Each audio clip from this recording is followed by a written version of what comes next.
project. You get a chunk of drywall for patching, some backer boards, some drywall screws, a drywall saw, and a blade. What you won't have is this impact driver with a Phillips head screw and a hammer. I'm hoping you guys have that at home, where either you have a drill or a regular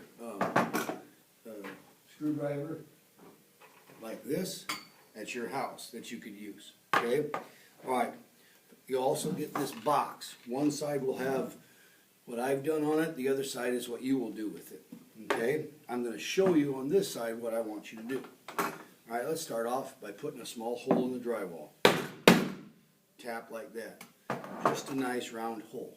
Okay? Oops, I forgot you'll need a pencil or a marker as well. Okay?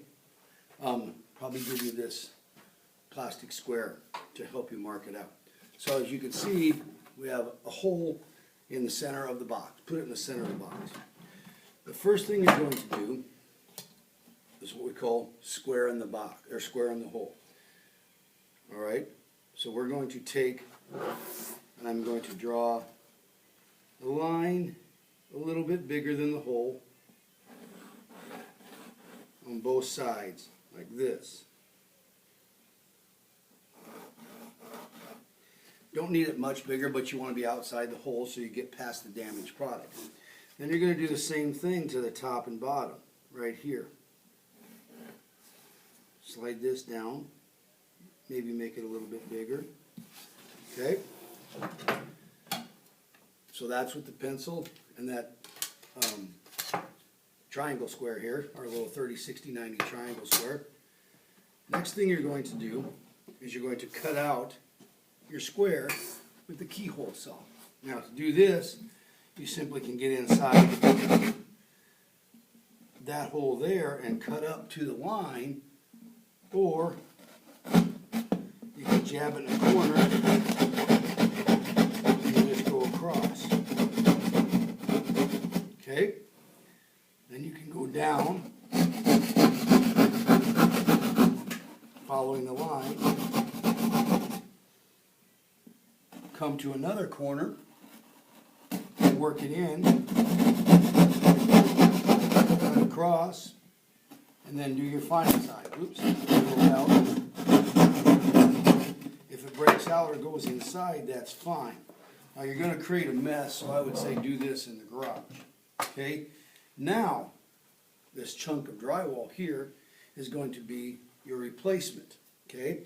So you're going to take one edge and you're going to set it down so that it lines up like this.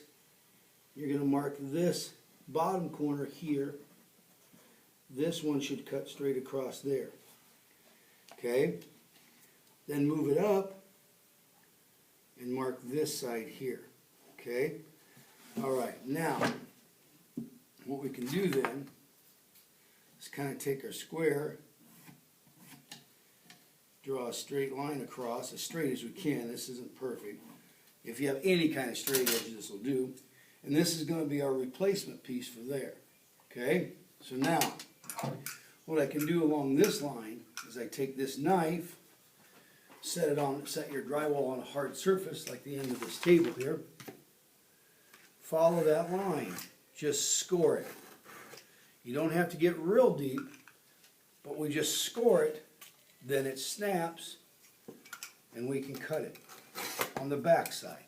So you cut the back of it. You mark the front, score it, snap it, cut the back, you're done. Then this line here, we'll do the same thing to. Set it on a hard surface, score it, snap it, cut the back.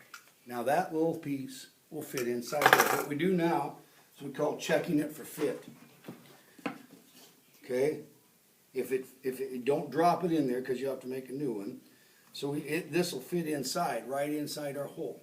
Okay? Except we have nothing behind it to hold this up. So that is what this is for, this little piece of OSB. Oops. I'll trim yours up a little bit. Mine was this is a little bit longer than I need, but I will get it in there. Okay? What we do is we get that in there, and we, oops, I lost my screws. Oh, there they are. We're going to hold this in place with our fingers underneath there. And we're going to put a screw in one end. But you have to hold the back of it as you're screwing it, otherwise it'll pop out. Now when we put our screw in, we want to get it so it's dimpled in the drywall but not all the way through. Okay? And then we can do the other side of it. I've got this one kind of in the corner here. And we still have to hold the bottom of it. When you're doing that, make sure you don't put your finger or right underneath where the screw's going through, otherwise you're going to hit your finger with it. Now, we have a piece of backer board that we can screw that into. That piece will not fall through now, okay? I didn't get it quite perfectly. You want it really right down the center of that hole. So what I can do is you can make this hole, if I'd have made this hole a little bit bigger, it would have been easier to get that piece in. So I'm going to give you two pieces, one the same length as what I have, and one a little bit shorter in case you make a small hole like this one. Okay? Smaller hole, easier to fix. So what we do now is we set our piece on there, we grab our drywall screw, and we put a single screw, hold this in place, into the backer board to hold our patch in place. Okay? That's what we should look like there. So now it's solid. Okay. So here's what I'm going to have you do now. I want you to use both kinds of tape. Well, let's use one piece of fiberglass, and then we'll use the other is the regular tape. With fiberglass tape, you don't have to put the mud down first. You simply have to attach it to the drywall, to the board. Okay? So I'm going to measure, and I want to go past, just a little bit past on each side here. I'm just going to do what I call the bottom here. So I kind of hold it, got it, take it to a hard surface, such as this board here, something that you don't mind if it gets marks on it. Don't do this on your countertop or anything like that. And you simply put the tape down and press it in. Okay? So now you can see we've got our fiberglass tape in place. It goes down before you put any drywall mud down. The other kind of tape, the paper tape, we have to put drywall mud in first. So I'm going to do that for you. Okay? So we take our knife. Well, first of all, the mud that I send to you, whether it's in a baggie or in a little container, you need to scoop out into this, like I have here. Okay? Get a little bit on your knife. Okay? And you're going to press it in over the cut marks. Okay? You want to get outside a little bit. You want it to be wider than what your tape is. So you want to get it out here around the perimeter. All right. Now, so that's what that looks like. I've pre-mudded the other three sides. You can still see the fiberglass tape. So now I'm going to tear me a piece of tape that's a little bit longer. Actually, I need a little bit more mud down here.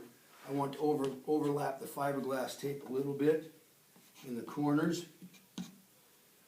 Okay, so that this tape goes over. I'm going to tear it off, and just tear this with my fingers. And we take it and we find the seam right there where we cut. We put this right over the top and press it in. Okay, we're going to do the same thing to the other side.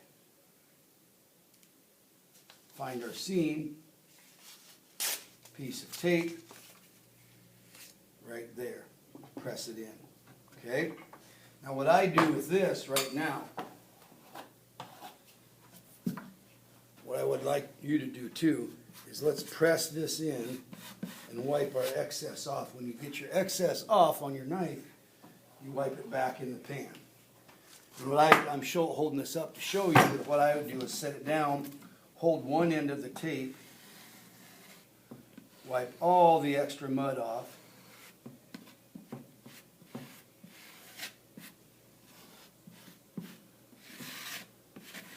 On that side,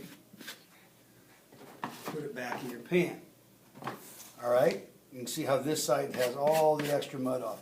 Then do the same thing on the other side. Hold one end with your hand, wipe off the excess mud with the other hand. With fiberglass tape, sometimes you'll pull off a little strand. That's okay, just throw it away. What you want to make sure is that this is as smooth and as flat as you can get it, okay? But you also want to make sure there's enough mud underneath the tape that it's going to hold. I don't like any excess mud on underneath my tape, but I want enough to hold it. On the fiberglass tape, now if you can see that, we're going to kind of fill in those holes down there just by going over the top. And wipe off any excess that you get anywhere else as well. You've already got those tight. Now you can see that all those little holes in my fiberglass tape are filled with mud, and that's what we want. Okay, we have one side left to do. The top, what I call the top, it looks like the bottom to you, but we have to take this in over here, right in here. Okay, so we're going to get some mud on our knife. Again, put it in that area that we need it so it covers both ends. You can see about how much I'm putting on there. Okay, wipe it off in our pan. Grab us a piece of paper tape. Find the seam, which is right about there. That's what we need there. Press it in and wipe it off. Hold one end, scrape off any excess mud, hold the other end,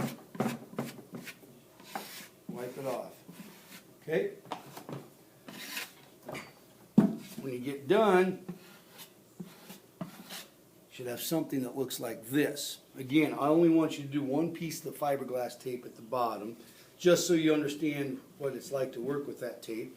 And the other two can be the paper tape. The fiberglass tape is easier to apply the first coat because you put it down, then put the mud on. But the paper tape is what people use a lot of. Okay, you're going to have to let this dry several hours. Okay, and then we'll talk about the next coat that you put on. Okay, so this is your side here. Punch a hole, square it up with the pencil and the square I send you. Cut a piece of cut that out with the keyhole saw. Cut your piece of patch material. This is what I'm sending you, so don't make your hole bigger than this, otherwise we're in trouble. Put your backer board behind it, just like I did over here. Now you can't even see the two screws. Okay. Make sure you hold it from the bottom. Put a screw in the top and the bottom of the backer board through the drywall. Then put your piece that you've dry fit on there to make and put it on and put one screw in the center, and away you go. Clear as mud, right? Okay. Well, all I want you to do is give this a try. When you get done with this, on your side,